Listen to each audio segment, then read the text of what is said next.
The topics and opinions expressed on the following show are solely those of the hosts and their guests and not those of W4WN Radio, its employees, or affiliates. We make no recommendations or endorsements for radio show programs, services, or products mentioned on air or on our web.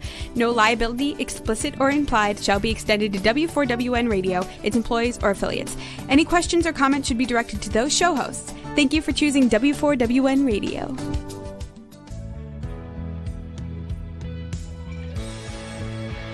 Welcome to Success Secrets Exposed with Sally A. Curtis, where we share stories of challenge, success, and inspiration along with practical tips and strategies to move you forward to your success.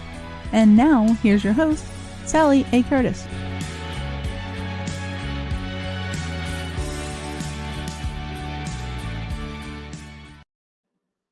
Good evening, good morning, and good day to you, and welcome to another show.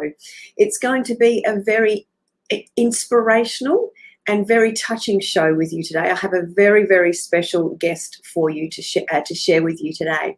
So for those that are actually new to the show, just a little bit of background on me. I'm a marketing and business growth strategist, specifically for coaches, speakers, consultants, and authors, specializing in content repurposing and building strategic conversations on LinkedIn. It's my role to help you amplify your voice, your message, and your impact. And that's exactly what I want to be able to do for Yvonne McLaren today. So Yvonne's going to share her journey with head and neck cancer and the journey around food and the stigma involved in social eating again, as well as her journey to recovery through food, etc. Now, Yvonne is a natural-born foodie. You will find her to be incredibly passionate.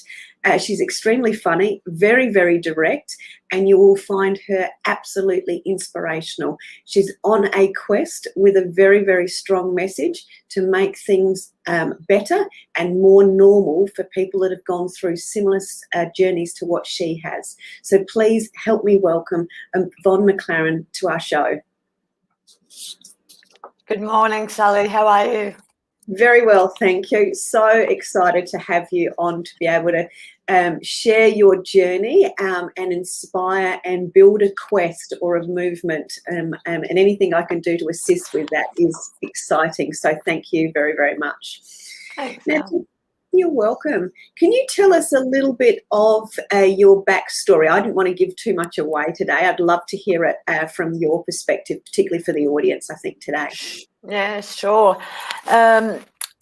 Look, it's been a very long journey, and I don't know what's happened to the last couple of years, but I made some decisions back in, probably it was 2017, that I was getting to that point in my life where I needed to go and do something different and broaden my horizons a little bit. So I went on a motorbike trip through Laos and Vietnam, and whilst doing that trip, I actually rode through a typhoon, which I survived, and I thought, you know what, I need to really get stuck into some of the things on my bucket list. So with that, I came home to Australia and planned. I did a lot of planning, but worked out that I needed to quit my job, put some tenants in my home here, and head off to Vietnam to live and to discover some food opportunities that were over there. And I went with a very sore throat, and I'd had this sore throat for about 8 or 9 months at that point, and I simply put it down to stress. I was trying to get my mother into some sort of care, and my job was very stressful, etc., etc. So I didn't think too much about it and went off to Vietnam. Whereupon it actually just kept getting worse and worse and worse. So I thought, I went to a doctor over there, and they did what they call an endoscopy, which is put a camera up your nose and down the back of your throat. And they said, no, there's nothing there. I think you've just got chronic tonsillitis. So I just kept administering drugs and ignoring it. And eventually I got to the point where I thought, oh, things really aren't right, because I'm a person who doesn't take painkiller, and I was starting to live on painkiller. So I knew intuitively that there's something wasn't right. Mm.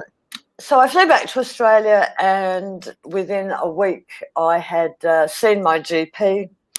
I was in to see a specialist, and within 2 weeks I was in having robotic biopsies done on what eventually was a very large tumour on my left tonsil.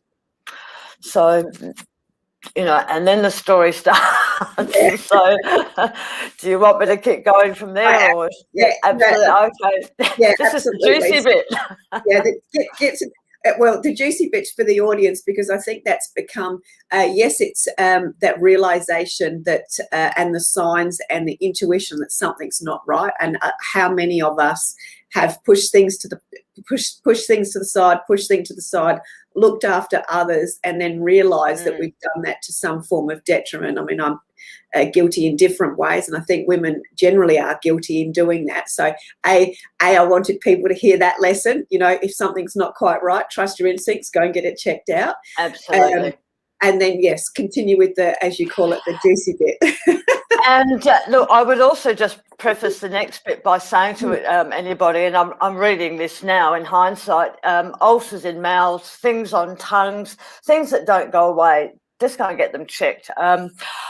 So from that point, I thought, oh, okay, well, what happens now? And the ENT, the ear, nose and throat surgeon, said to me, well, we have to do surgery, radio and chemotherapy. Now, I knew nothing about surgery, chemo or radio, because I'd never, ever had any exposure to any of it. The closest I'd ever got was fainting when I had my ears pierced when I was about 13. And I'm hopeless. In we went, and I very naively thought that I would be out of hospital and back to kickboxing and yoga and travelling and within weeks. Well, it's now been 2 and a bit years, and I've had a little setback even yesterday. So, it's just going to be a journey that's going to go on. Anyway, look, long story short, I ended up in hospital in intensive care for nearly 2 weeks, and then they put me on a treatment of radiotherapy and chemotherapy. And one of my girlfriends actually said to me, oh, they're going to have to make you a mask. I'm like, what do you mean a mask?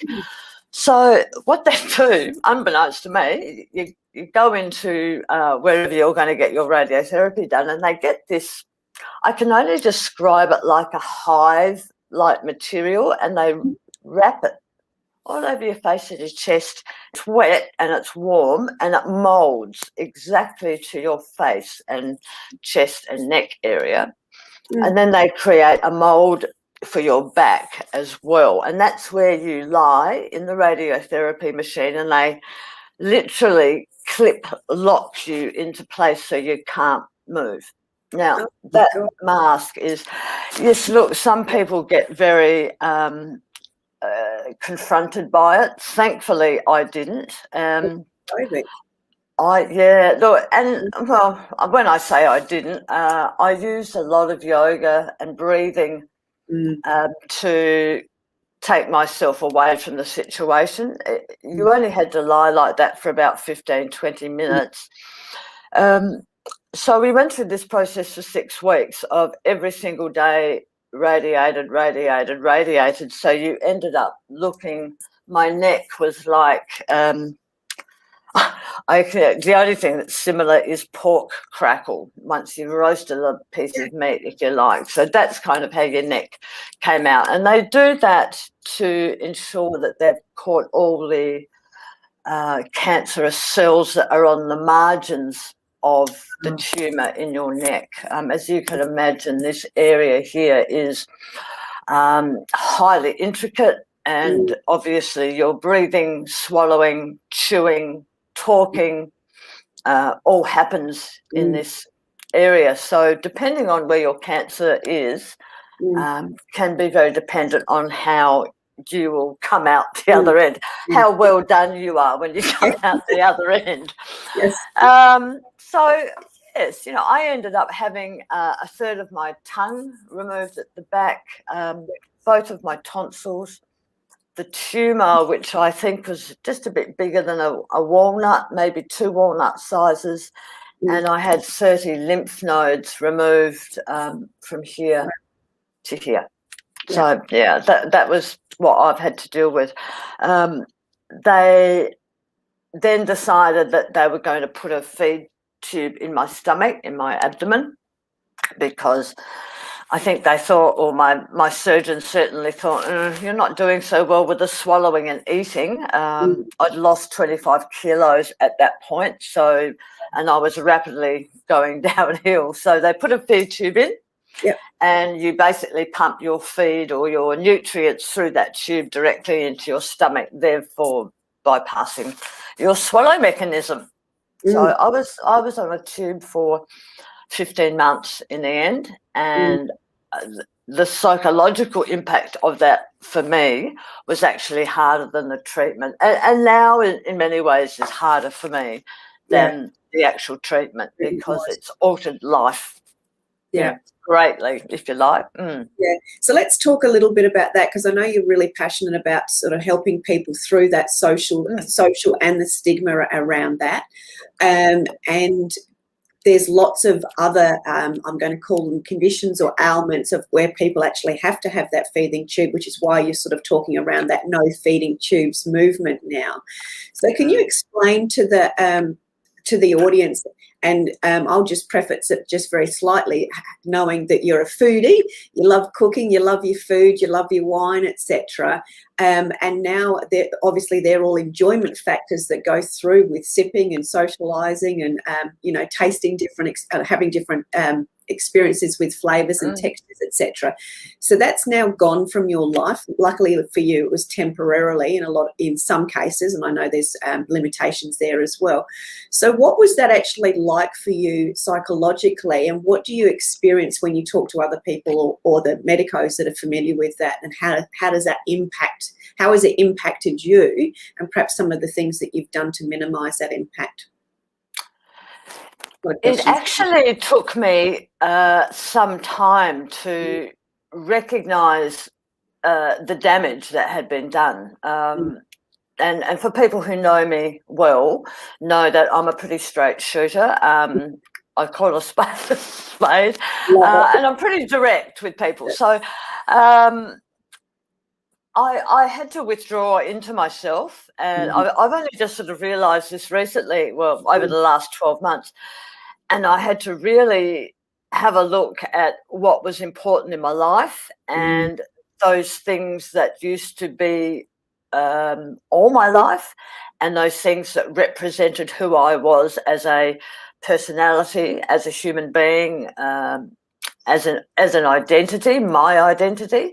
They were all taken away from me. And as someone who is, I'm single, I don't have children, so I didn't have that sort of immediate support network. I've got amazing family and amazing friends, but I had to take all that into consideration once I realised that Yvonne McLaren was no longer that person. So that's what I've recognised that it's done for me. So I very quickly realised not only did I have to reinvent myself, but I also had to start eating real food again if I was going to heal and if I wanted any, normality of life. And I think, in fact, I truly believe that unless you have been down this track of either head and neck cancer or you have dysphagia through some other unfortunate life incident, be it mental or stroke or MS or whatever it is, and you actually cannot eat, you don't fully appreciate and understand how much eating and consuming in social environments, in spiritual environments can mean, and has such an impact on your life. So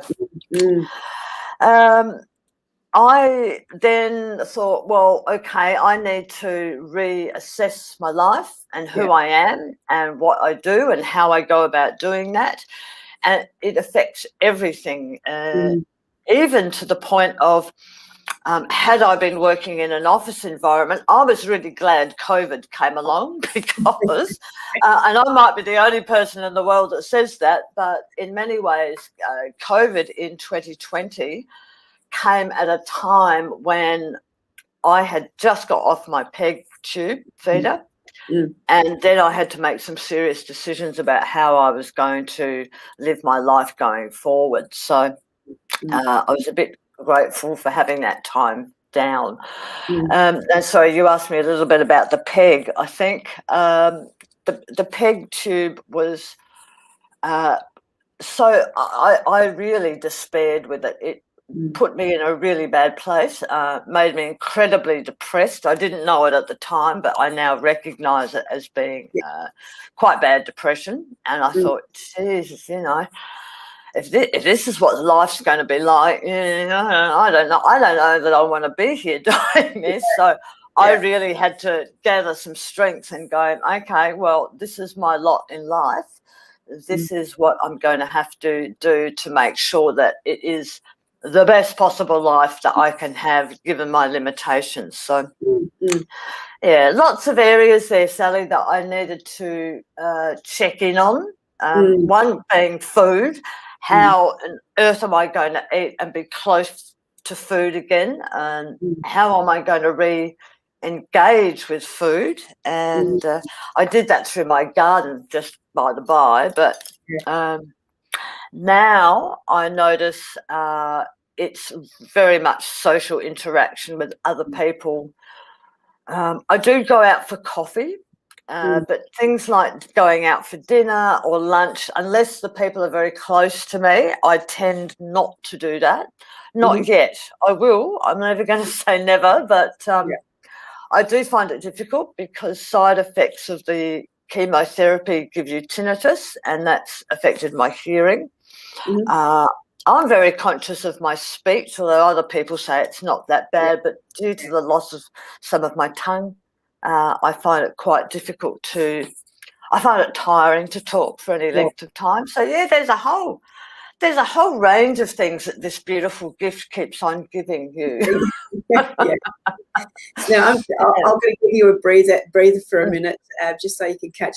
I remember your reading in the different pages of your book, and we'll get to your book in a little while, that one of your doctors, I think it was one of your doctors or a doctor or medico, said something along the lines that because you had such a love for food and you were so driven, passionate, and that was going to happen, that enabled you to have the inspiration and the drive to sort of get back to those foods. So it sort of actually really did help you continue from and push through those darker spots potentially as well. I know you've got your veggie patch, etc. is there as well.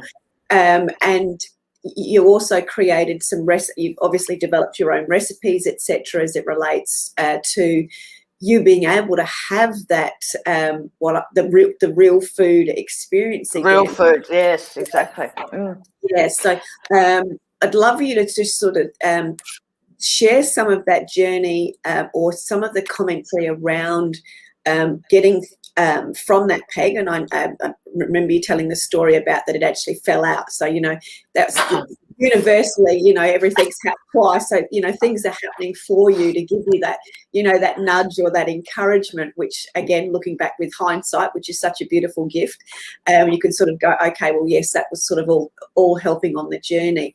But let's talk about your experience and then the stigma or what goes on for the other person as it relates to being fed through that tube to actually then having the ability to get back to real food.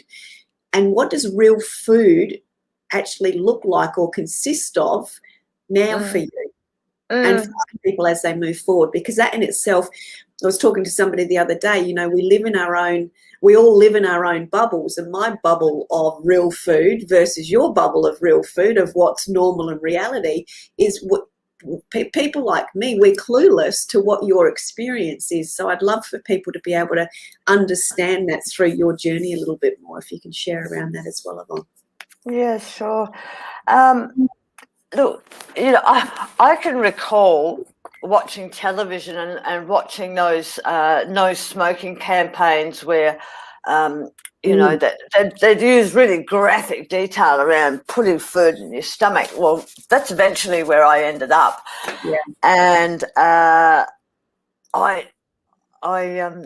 somebody very, very early on, it was one of my speech pathologists, said to me, and she looked at me and she said, Yvonne, you need to understand that you could be with this peg for the rest of your life. And I remember looking at her, and it still makes me teary even now. My heart just dropped and I went, oh, no. No. And she left my hospital room and I sat there and I went, no way, no. Traveling, hot yoga, swimming, surfing, all these things just went through my head and I went, because you've got literally a hole in your body with a tube and you're attached to a syringe and a bag of food and, it just goes on and on. I went, no. So I remember that day like it was yesterday and I thought, no. There's no way. And at that point, I couldn't actually swallow thickened water. I didn't even know there was a thing called thickened water. Who knew? So that was very much day one for me. And I thought, no, there's no way this is going to be my life. So from there, I just made it my mission. And I literally got myself out of that hospital bed and with my bag of food and whatever else I had, I started walking around the hospital. I just started the exercise and I just basically went from there to where I am today. A couple of people said to me, medical people said to me, you need to have this peg and we need to monitor how you go with it. You can't not have this peg, Yvonne, if you can't maintain your weight for at least a month eating orally. So that was the parameters for me. I needed to be able to eat orally for a month, not lose any weight and maintain my weight. And at this point, I'd got to my lowest weight, which was about 53 kilos. Yeah. So I had to build that up and I had to make sure that I worked out what food I could eat and how to administer that food, because I then discovered that my mouth clams shut. So this is a very visual part of the radio, but most adults can get 3 fingers in their mouth. I couldn't get 1 finger in my mouth. My jaw, it's called trismus. It had pretty much slammed shut through lack of use. So that was a whole process of jacking open my mouth to get a spoon or fork in. So that's where I started. And I then worked out that I had to have nutrient-dense food and it had to be put into a format that I could swallow. And despite my lack of love of smoothies, I had to get over myself and drink smoothies, which I then learned to pack a whole bunch of daily nutrients into. Soups likewise. And I'm very lucky in the sense that I didn't really lose my sense of taste. I did for a while, but now I can pretty much taste everything. Unfortunately, chili still doesn't work for me. I can do mild curry, but I really had to practice with different food groups and food product. And I was continually told, you shouldn't eat this, you shouldn't eat that, you shouldn't do this. And I went, no, well, I actually might be the judge of that. And and I would say this to anybody. My surgeon said to me, Yvonne, you motivate people, your love for food and your passion to eat a variety of different foods is the motivational requirement that a lot of people will need, because A, they don't know how to experiment, and B, they don't know what cuisines to try. So that's what I did. I set myself up on this path to try different cuisines, different textures, and manipulated them to the food that I liked, which was very much, I'm very much an Asian influence around garlic and chili and citrus and crunch and zest and all those things that us neckers, as I call us, find very difficult to eat. So, and I'm still learning even today. So, yeah. So, what I find interesting, because I learn something new every time we talk, which is always fascinating, is that you've, go for it. You literally had atrophy of the jaw, which means you had to get your jaw prized working again. But you also mentioned that you couldn't deal with thickened water. But then you were able. You've obviously trained yourself, and through practice, and I know you're super diligent with practice, and that's one of the things that you'll share with people. But was it just purely through practice that you were able to go from the inability of not being able to deal with thickened water?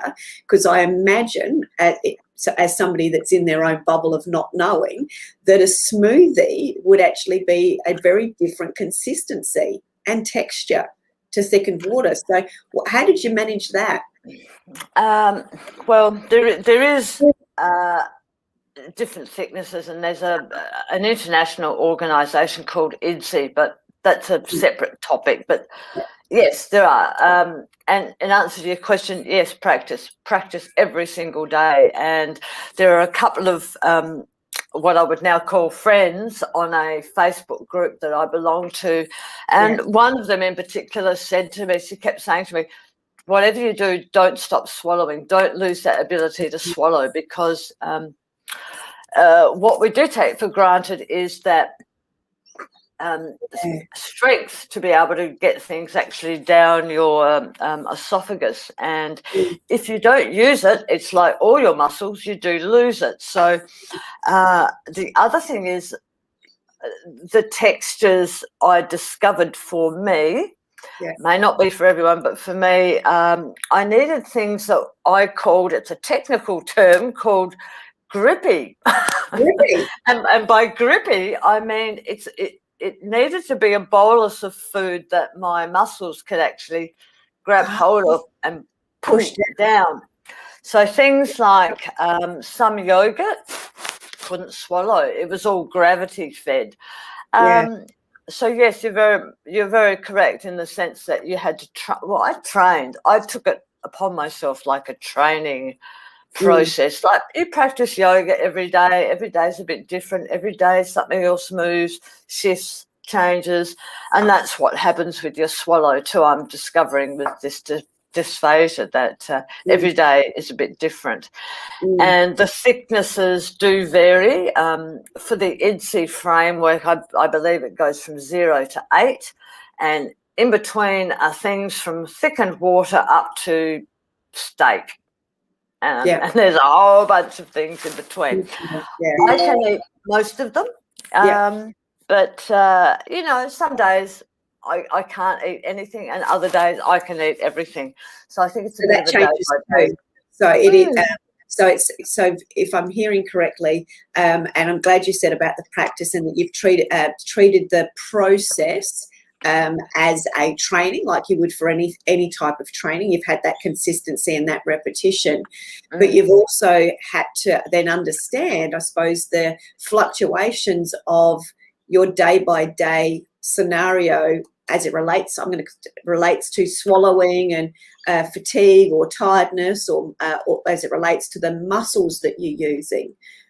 Would that be correct? That people need to not give up, they need to keep pushing through. And I've written this program to help people transition off their peg tube, because I discovered that the sort of information, never Dr. Google. Number one rule, never Dr. Google, unless you know exactly what you're looking for. But I found there was nothing. I found there was nothing out there to give me some sort of indication about parameters. Yeah. Well, parameters and how do you actually get off this peg back to oral eating? And you'd think, I mean, I'm a qualified chef. I know how to manipulate food. Yeah. I just sort of had to blindly work it out for myself. Dietitians and speech pathologists sort of said to me, just make sure that you eat high density nutrient food, little meals, and do it regularly. Okay. But most people understand what high density is, because I know you do because of your experience and obviously being a chef. But I hear that and go, well, what is that? And what does that mean? Yeah, what does that mean? And then trying to Google that, do you get as you've said, do you get the relevant answer for what you're looking for?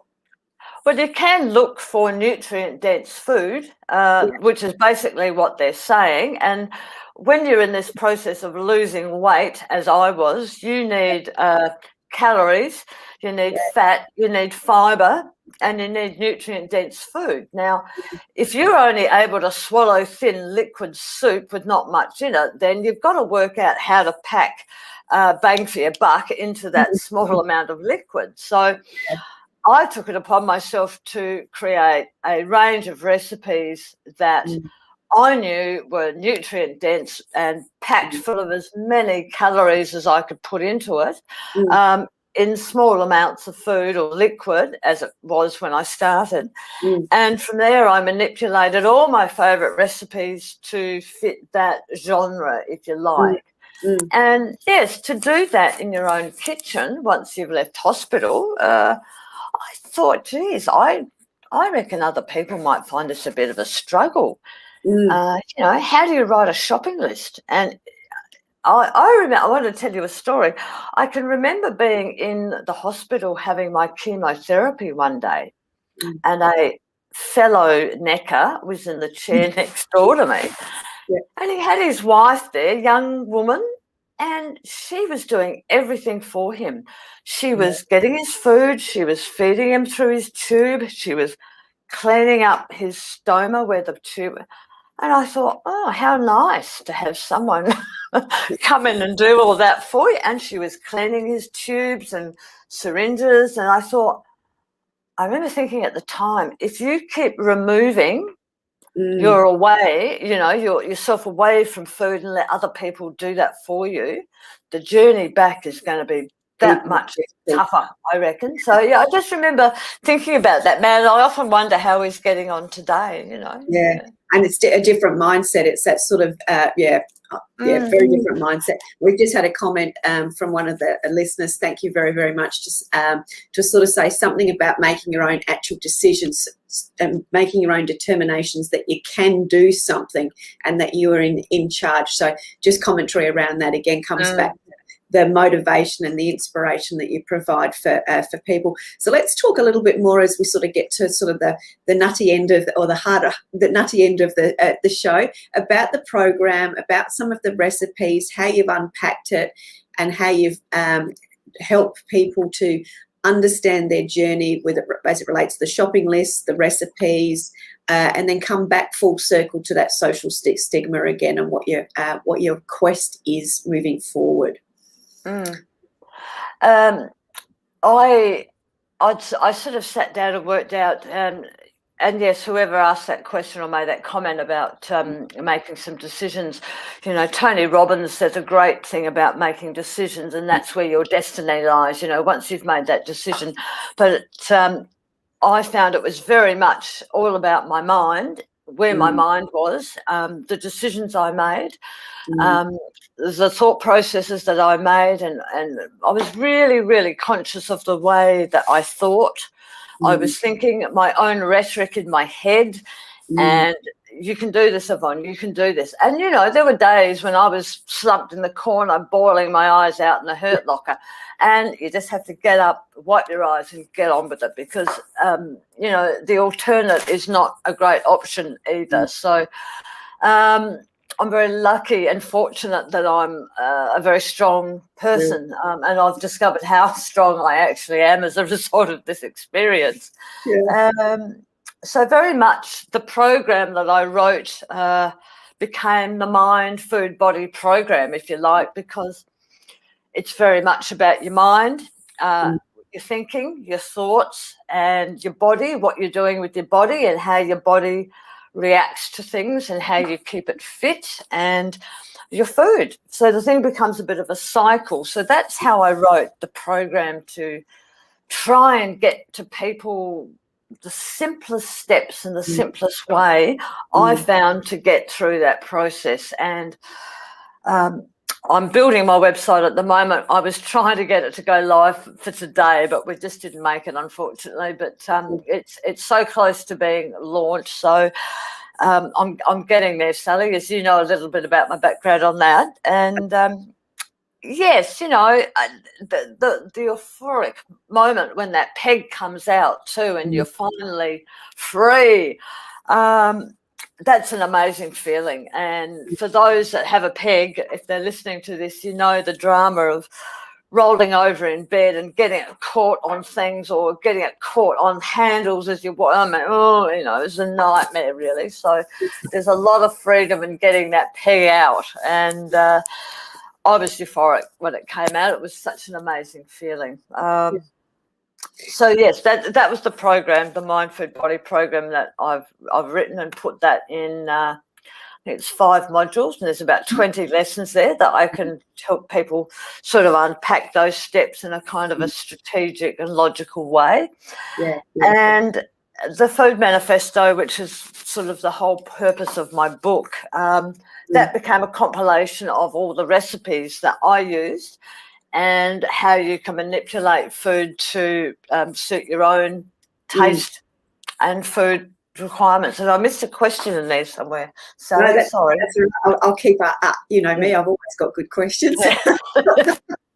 I'd love so just sort of talking through the book, and we'll just go through, and the link will be up as well, and we'll make sure it's up in on the YouTube channel as well as the podcast as well. So you've written the book Easy Swallow, Easy Swallow, Easy Follow. And the reason it's in that logic, because you've got to be able to follow the recipe to create the food to swallow it. So that's why easy follow, easy swallow. And for the diehards out there, most of them are easy chew as well, because that's a whole other story. But yes, easy follow, easy swallow. So I try to make it quite simple for people who weren't trained as I am, and just made it simple enough for people to be able to go right back to the basics. And I talk about the 4 S's that I think are imperative for transitioning, and they're culinary S's, if you like. So I talk about those in both the program and the book. And, you know, packing nutrients into simple food like stocks and sauces and those sorts of things. So, yeah. And the book you can find on it's on Amazon at the moment. There's a couple of versions. There's an online Kindle version, and the hard copy is now available online as well. That came out last week. So we'll make sure. Sorry. No, that's right. I was just going to say I'm going to launch the hard copy with the website, so that the whole package is there together for people if they'd like to have a look through the material. It's just going along the ticker at the moment, the Easy Follow, Easy Swallow link. So that'll continue to go through the ticker so people can find it. And it's certainly a great way for people to be able to experience your wisdom as well as your recipes, and get a bit more of an insight into things there. I just really wanted to make sure that we'd had the opportunity to discuss the book coming out as well as the program that you've created to support people that are wanting to transition, or at least start the journey of transitioning from a peg to back to real food. So we still have time to continue our conversation. That was just imperative that we got that in.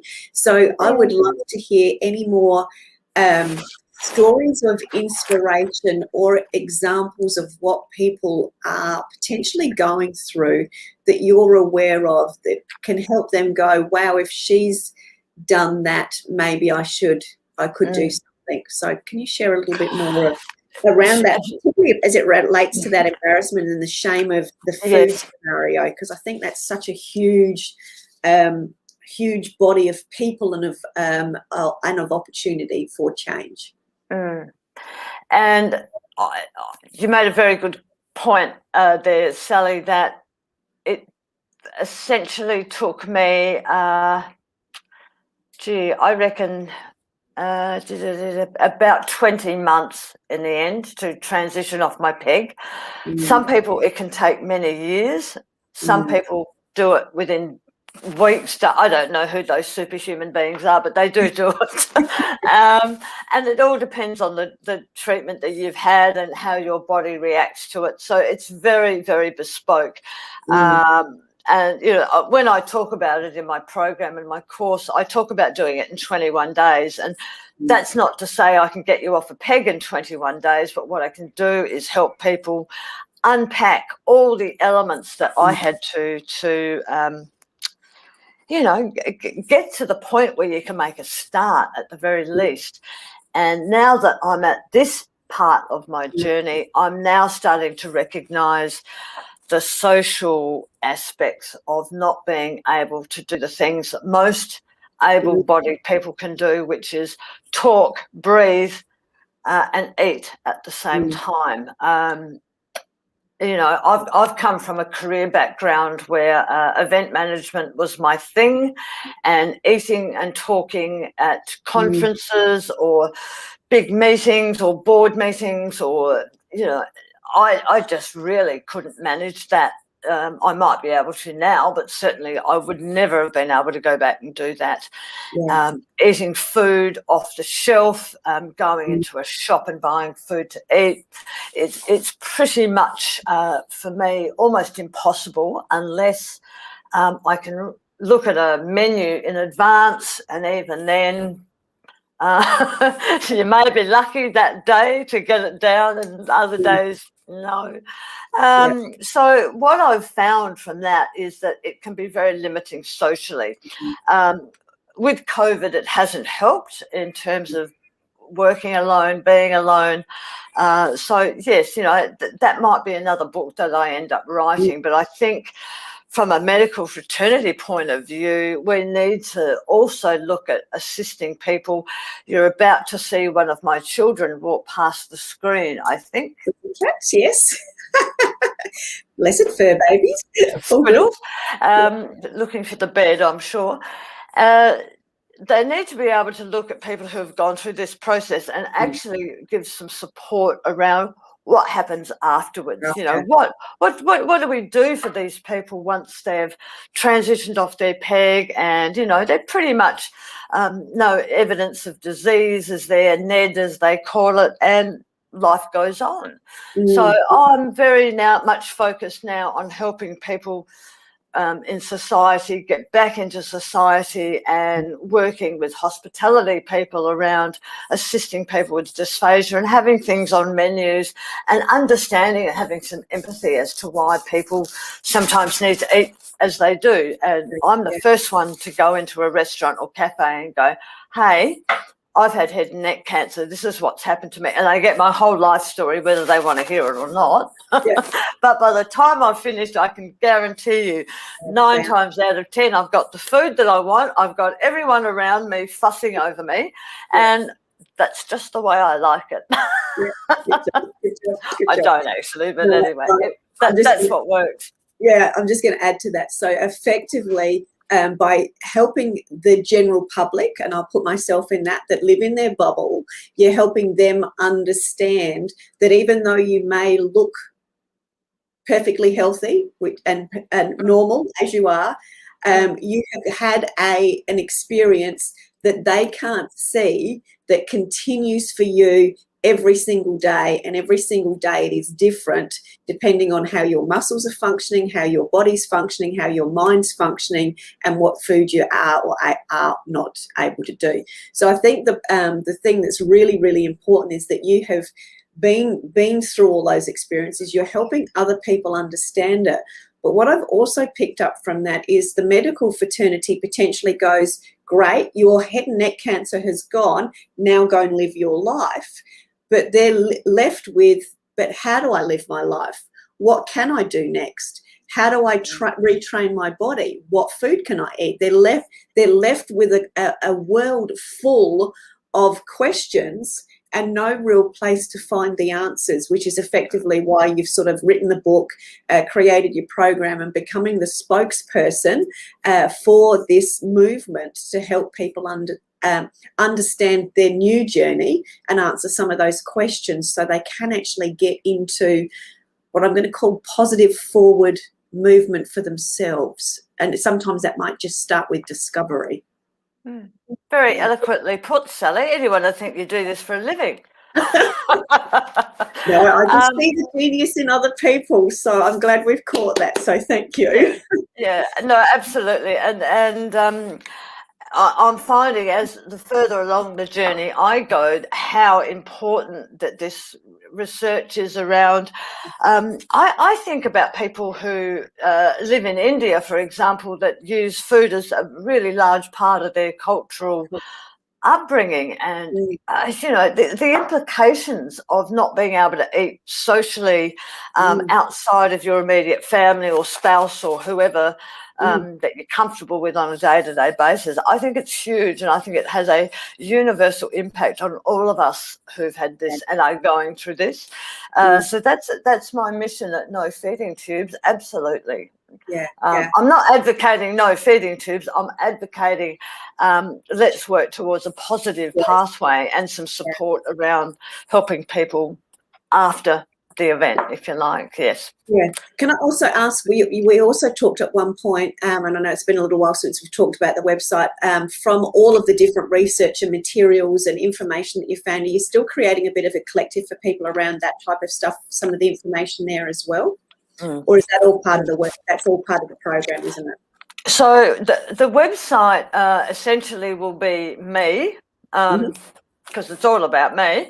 And from there, you can look at the book, you can look at the course, and there'll be resources there under my still existing business, the Food Manifesto, which is a bit of a community for people that have and can share their recipes and their stories and talk about food and how they've gotten through things. So, yes, the website will be Yvonne McLaren. That's where everything will be housed. The course is under the No Feeding Tubes, which is also within the website, as will be the book and the Food Manifesto. So it'll all be there underneath me. Yeah, beautiful. So I just wanted to ask that. So for people that have got family members that have been through strokes, have had eating disorders, because sometimes that's how people end up with PEGs as well. Yeah. Anything, or the dysphagia, or anything that's affecting them, you now have somebody that's been on the journey, that's on a quest to make it understandable, relatable, and help people provide the next steps. So I'd really, really like to thank you, Yvonne, for coming on the show and sharing your message, and more importantly, creating the inspiration and the motivation and the resources available for anybody that is going through this, whether they're I'm going to call them a patient, or whether they're a support staff or a medico staff. There's going to be a one-stop shop or portal through YvonneMcLaren.com to enable you to at least point people in the right direction so they can take control of their own next steps and of their own situation in whatever way that they want, as opposed to being left with so many unanswered questions that they just don't know where to go. So thank you very, very, very much, Yvonne. You're welcome. Look forward to speaking with you again on the next stage and the next progress of this quest. And if anyone has any questions or needs any information or needs to be connected with Yvonne, just please reach out to me if you can't find her, which I doubt very much. But if you need any support, just please reach out and we will make sure you are connected. So thank you very much, Yvonne, and we will look forward to seeing you again very, very soon. And to the listeners, we look forward to seeing you next week. Thank you very, very much. Thanks, Sally. Namaste. Namaste.